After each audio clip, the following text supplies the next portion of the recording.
Hi friends, ಎಲ್ಲರಿಗೂ ನಮಸ್ಕಾರ. ನಾನು ನಿತಿನ್ ಗೌಡ. ಈ ವಿಡಿಯೋದಲ್ಲಿ ನಾನು ತಮ್ನೈಲಲ್ಲಿ ಸ್ಕ್ಯಾಮ್ ಎಕ್ಸ್ಪೋಸ್ಡ್ ಅಂತ ಕೊಟ್ಟಿದ್ದೀನಿ.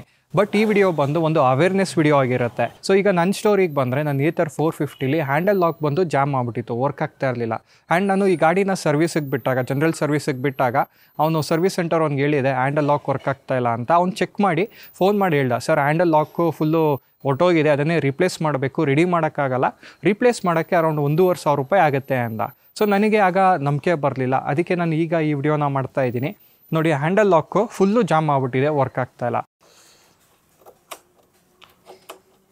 ಫುಲ್ಲು ಲಾಕ್ ಆಗ್ಬಿಟ್ಟಿದೆ. ಸೊ ಜಾಮ್ ಆಗಿರೋದಕ್ಕೆ ಈಗ ನಾನೊಂದು WD-40 ತೊಗೊಂಡಿದ್ದೀನಿ. WD-40 ಹೊಡೆದ್ಬಿಟ್ಟು ನೋಡೋಣ ವರ್ಕ್ ಆಗುತ್ತೋ ಇಲ್ವೋ ಅಂತ.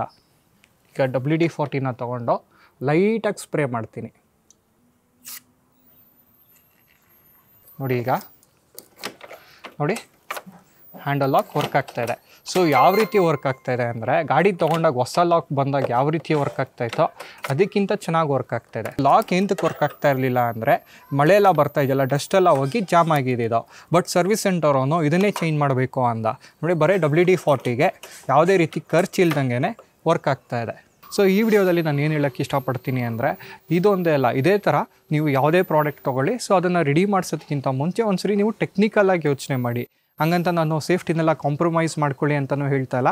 ಸೊ ರೆಡಿ ಮಾಡೋದಕ್ಕಿಂತ ಮುಂಚೆ ಅದನ್ನು ರೀಪ್ಲೇಸ್ ಮಾಡಬೇಕಾ ಮಾಡಿಸ್ಬಾರ್ದು ಅಂತ ನೀವು ಟೆಕ್ನಿಕಲಾಗಿ ಯೋಚನೆ ಮಾಡಿ ಅದನ್ನು ರೀಪ್ಲೇಸ್ ಮಾಡಿ. ಯಾಕಂದರೆ ನಾವು ಈ ಥರ ಸ್ಕ್ಯಾಮ್ಗಳನ್ನ ತುಂಬಾ ನೋಡ್ತಾ ಇರ್ತೀವಿ. ಸೊ ನೋಡಿದ್ರಲ್ಲ, ಈ ವಿಡಿಯೋ ನಿಮಗೆ ಇನ್ಫಾರ್ಮೇಟಿವ್ ಆಗಿರುತ್ತೆ ಅಂದ್ಕೊತೀನಿ. ಇದೇ ಥರ ಕನ್ನಡದಲ್ಲಿ ಟೆಕ್ ವೀಡಿಯೋಸ್ಗಾಗಿ ಟೆಕ್ಕಿಗನ್ನು ಸಬ್ಸ್ಕ್ರೈಬ್ ಆಗಿ. Thanks for watching.